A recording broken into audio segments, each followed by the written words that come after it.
It's Dr. Ian, and today I'm at Jameson's, the Irish pub which was established in 2004. My God, that's 10 years. With me is Paul Strachan. Paul, not only are you part of the Jock and Doc show, but you are also part of this TFI show. Tell us a bit about that. TFI is Thai Farang Initiative.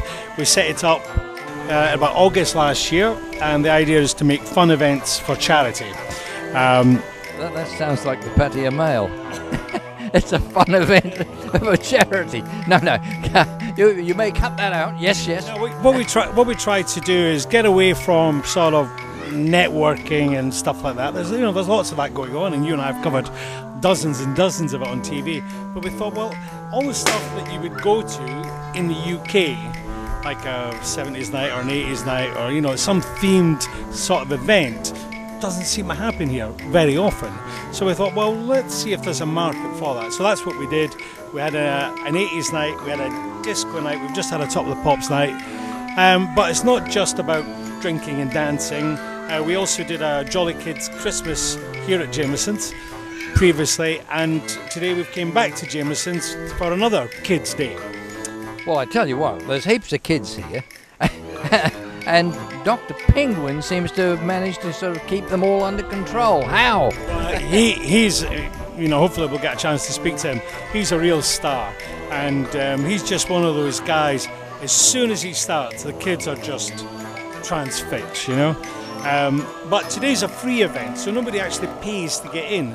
They just come. That sounds like all you Scottish people over there and over there. It's free. Free. It's great price. No, and the idea is to give something back to the community. So people come along. Parents obviously pay for your food and the drink. But all the food and the drink for the kids is free. The bouncy castle, provided by Nick the Pizza, it's all free. Dr. Penguin and the face painters, and Kim puts on the food and drink from Jameson's. So for the kids, it's all free. So it's pretty good value. And 50% of any roast dinners that are sold on the day comes back to TFI. I don't mean the I was going to say, what do you do with 2 roast potatoes, half a Yorkshire pudding? Yeah, sorry, I should have worded that a bit better. We're very proud of what we've done, and within the events, and Sean Holding, who also went to the base camp in Mount Everest, we're touching on about 500,000 in 5 months. So it's pretty good, and we've helped lots of people with facial deformities, people with HIV. We've rebuilt a guy's house, we built a guy's motorbike. Actually, the list is endless. It's on the Facebook page. Fantastic. So, who are we going to talk to today? We're very lucky. We've got a sole sponsor, and this event got set up really at the last minute, and we're going to speak to someone from Club Quarters, which is a new condominium project, I believe, in Bangsuri. He'll tell us all about it, but they're our sole sponsor for today, and without them, and of course Kim, who won't be interviewed, it just wouldn't happen. So. Right. Okay, let's see if we can find the chap from Club Quarters. All right, stay tuned.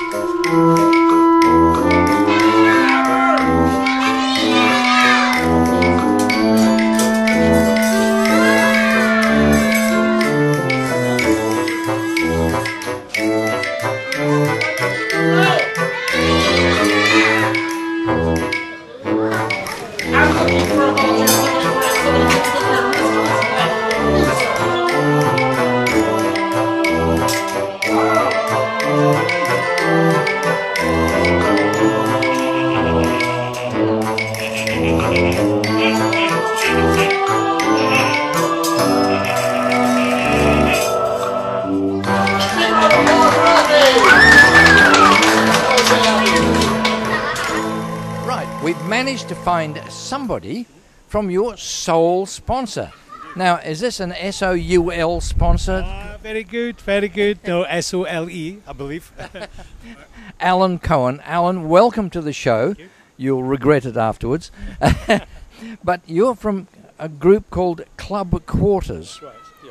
There's 4 of you and you're cutting quarters? Or what happened? Yeah, well, there's a couple more of us, but yeah, basically Club Quarters is a new condominium project in Bangsaray, and we've started marketing in December, and we've had a very good start. And I've been to a number of TFI events, and we were kindly asked by Paul and his colleagues to get involved with this event, and we're very proud to be involved in this event. All right, It's a very good event to be involved in. tell us more about your condominium. Well, Club Quarters, as I say, it's a new condominium block which is in Bangsaray, very near to the naval base. It's the first one which is actually new condominium block which is close proximity to the naval base. It's a very nice boutique style 6-storey building with 88 units and a nice combination of studios, 1 bedrooms and 2 bedrooms. The big feature for our project is there is nice livable spaces. So even if you've got someone with a studio, you've still got high ceilings, everything's fully furnished, and we're even offering an 8% rental guarantee if someone wants to use it for investment purposes. Yeah, that's a hell of a lot better than you'll get in the bank.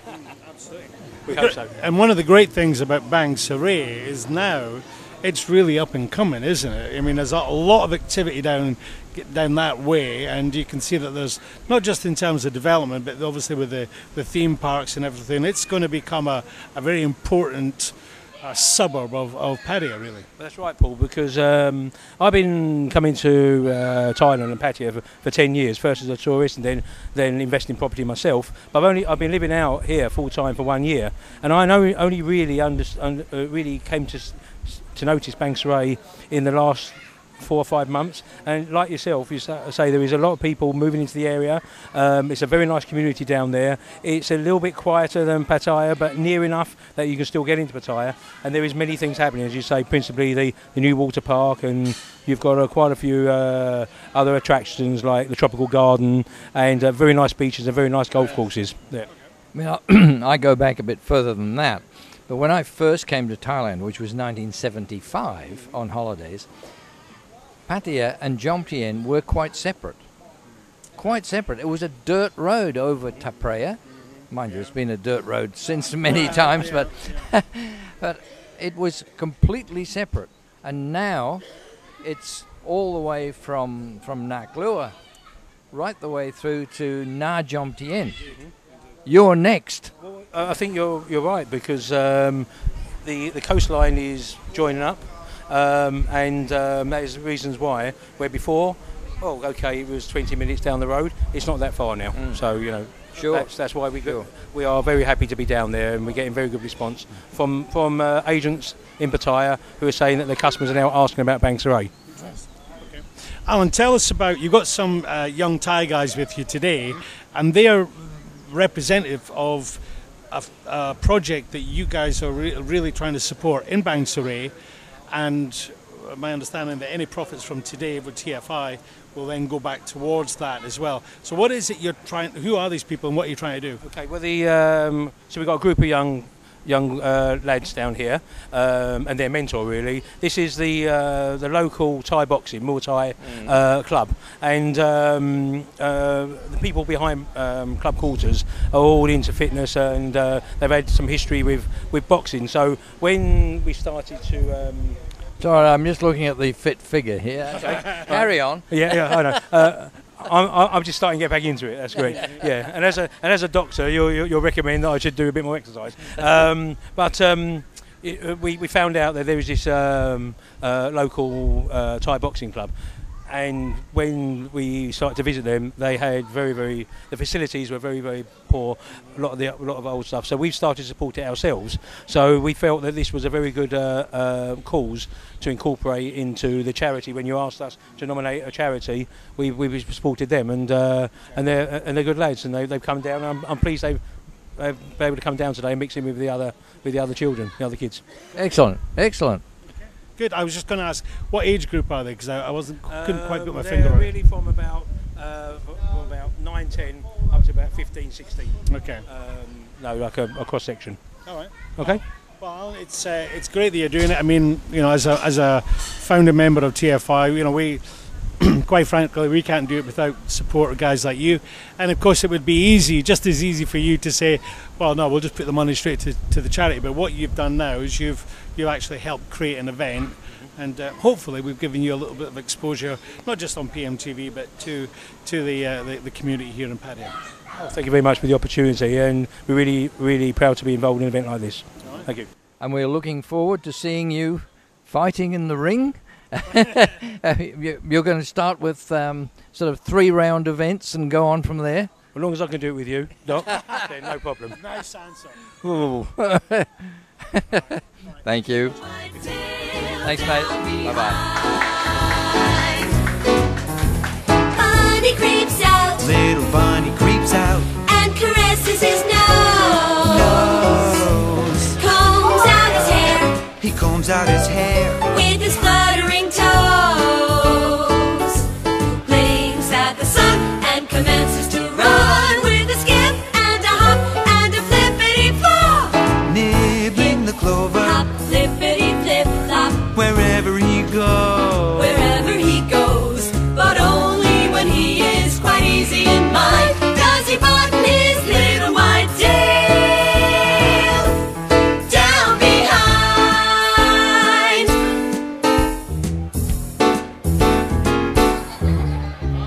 Flippity skippity a hippity hop, flippity skippity loo, skippity hippity flippity flop.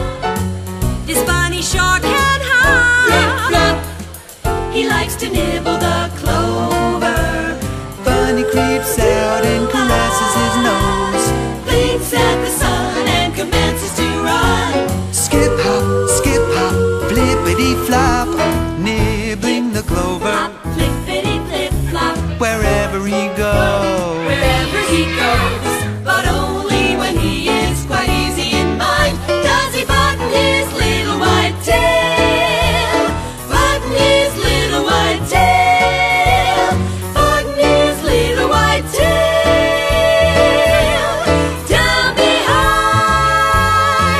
Do-wah, do-wah, flippity flop, yeah. Well, we said that we were going to do something special today, and we certainly have. This is now the Jock and Two Docs show. Indeed. Yes. The Jock and Doc. With me, apart from him, is Dr. Penguin. Dr. Penguin, welcome to our show. Thank you very much. It's a pleasure to be here. Tell us a little bit about your history. Ooh, wow, that could take a long time. You were born of a polar bear. No? No, I was the result of a relationship. Mismatch between. Beat generation. My parents were both beat writers, and I was born in Tangier because that's where they were hanging out back then. And I grew up all over the world. I was shown my first magic trick, when about 6 years old by my grandfather. And later, when I was in school in London, I had we called him an uncle, but he was actually a distant family relative. It was a Tommy Cooper. Oh, right, okay, yes. In fact, used to wear a fez on his head. Yes, and I have his fez right here. Right, okay. I have one of his fezzes. He left it for me. Basically, he looked after me from when I was 8 years old to 13. And I went to St. Paul's Cathedral Choir School, and I was singing and doing magic. And I think what really got me going was he told me once on my birthday, I did a magic show, and I asked him, Uncle Tommy, what do you think? He says, it stinks. It's terrible.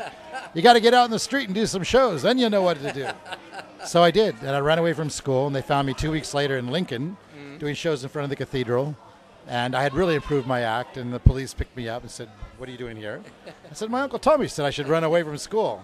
My mother didn't talk to him for about half a year. She was very upset. But, he doesn't even remember even saying it. He said, I must have been drinking. He was. So, when did you wend your way to Thailand? I came here originally in 1978 as a guest of Prince Pira. With my partner, we were known as the Too Much Brothers. We stayed for 1 year doing shows, refugee camps, orphanages, and schools all over Thailand. Exactly 1 year. It was the best job ever. It was a great way to see Thailand. I fell in love with the place. It was the best job I ever had. They gave us a car, an allowance, a little house on Soi 12 in Bangkok, and a map leading us to different places from Nong Khai to the borders to all the refugee camps, and we had a blast. It was the best way to see Thailand as a very young man at the time. And now that you're a very old man, no. What's keeping you here? Well, I've always loved this country, and I do a lot of charity work. I worked a lot with for Her Majesty the Queen's projects and some of the King's projects, and I'm currently doing a new TV series. I have a series which is going on for the U.S. and European market called The Great Penguino, Almost. That's being produced by Jean Chalopin, who invented Inspector Gadget, and Jeremy Zag, and did a lot of big movies. Okay. And we're doing another one which is for Thailand called Gags and Giggles. All That's right. going to be a lot of fun. It's basically a candid camera mixed with a travel show to show to highlight. Okay, I bet you don't put this on it, but look for it, Gags and Giggles, right? We'll give you we'll for sure give you a copy of it, or we'll put you guys in the loop for sure. In fact, we probably end up using you guys in the show. Wow, yes. I'd hate to think what for. But I tell you what, I mean, you obviously have a wealth of experience. We had you here for the first Jolly Kids Christmas. That's great. Today, I mean, kids are so rowdy, and even now they're running in front of the camera. As soon as you start, you just got them transfixed. I love children, I couldn't eat a whole one, but, not joking. Seriously, I do love kids. I think you can really make a difference in this world by teaching children many things, about how everything from how to live and how to treat each other. Sure. And that's where the secret is, in my opinion, always has been, working with little kids. You give them examples of how to live and how to treat other human beings, and to give and to be generous, and at the same time, be humble. They are natural. Yeah. They're so natural. One thing that's always got me is the fact that kids don't have hate. Yeah. And you see them all playing together, different races, different creeds, different nationalities, and they all happily play together. How come they grow up to then hate? It's the parents and the society that teaches them this hatred. Children are born pure, and that's a wonderful thing. And I don't know about my son.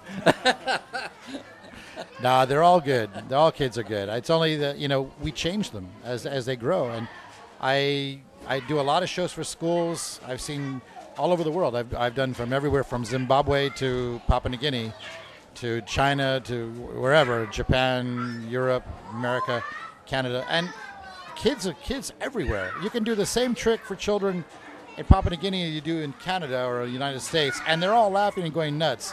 But the adults get upset. They'll say, "Well, you can't do that kind of a trick." They have all these ideas in their head, and I'm like, "Yes, of course you can." It's children are great. Children of all ages. I agree with you so much about education. I mean, I'm yesterday. You guys are today. Children are tomorrow. That's for sure. Well, I think we can take a lot of good examples from yesterday, and especially now with media being what it is, every kid has an iPod or iPad or whatever they can do all kinds of stuff with.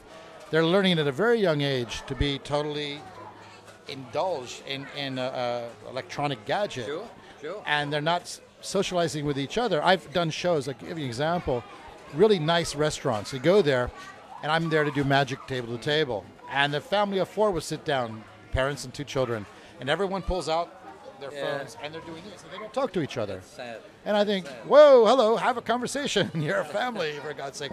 And they send each other messages. I can't believe it. So I have to go in and do something. So what I'll do is I'll walk in and do a card trick. Okay. And I'll do something like this. So I take a deck of cards, and I'll say, okay, I'm going to take this deck of cards. I'm going to turn them invisible at the count of 3. All right? So I'll go like this. Invisible. Okay. Are you watching out there? So I take my hat. I put the cards in my hat. and I pull them out, they're now invisible. Everybody goes, yeah, sure. Then I open them up, shuffle them up. All right, choose a card, pick a card, any card like not two, just one. All right. You pick a card as well. All right. There you go. All right. Okay. What's the name of your Watch card? it. Which card do you have? 4 of diamonds. The 4 of diamonds, and The 8 of clubs. 8 of clubs. Put the 4 of diamonds upside down in the middle. Okay, and the 8 of clubs upside down somewhere near the bottom. There we go. You've been watching carefully. Let's hope so. 1, 2, 3, and now they're visible. Wasn't that amazing? Yeah. We're going to show you. Yours was the 4? 4 of diamonds. 4 of diamonds. 4 of okay. diamonds. We're looking for. Well, when we see an upside down card, there's one right there. Would you please pull it out? Turn it over. It's the 4 of diamonds. And Well, yours, now. sir, was the 8 of clubs. The 8 of clubs. Yes, yes. A couple of upside down cards here because I got it We're looking. We're looking. right here. We're looking. Right there. Okay, when you see the magic words, waka waka, pull your card out. Wagga wagga, pull your card out. Yeah, take it out. Come on, Doc. It's the 3 of spades. No, it's the 8 of clubs. Now I want everybody out there to think of a card, okay? And I'm going to tell you what it is. Think really hard, okay? Think of a card. You got it? Aha! Queen of diamonds. This is you guys. This is you guys. It was the Queen of diamonds. If it wasn't, oh, I know. That guy over there, he picked the ace of spades. The rest of you picked the Queen of diamonds. See, I know. I can read your minds. You should all be worried. Very good. Well, thank you very much for having me here today. It's been my Thank you. pleasure. Thank you. to join this. It's always been fun. I love this this group, and you know, you guys are getting bigger and bigger, so the charities are going to grow, and this is all good because it's going to help a lot of people, a lot of children. Right. This is what we need, more things like this. The only thing that worries me is that you're introducing inflation. My son came to see me to show me that he had a 1,000 penguin note and wanted me to change it to baht. Well, you know, the American government prints money when they want to. Why can't I? That's what I say. Isn't that what's going on in the world? I don't know. Okay, Paul, we better call it a night, call it a day. So, Thank you very much, Doc, for being part of the TFI second kids event at Jameson's, and we hope that whether it's back at Jameson's or future events, and if not, we'll see you on your new show, Gags and Giggles. Absolutely. Looking forward to it. And always call me. Don't worry. I'll always be here. I'm only a little bit worried that he's practicing without a license, but never mind. He could be a doctor of something else. Doctor's license, yeah. Okay, folks. Hope you enjoyed it. Bye-bye.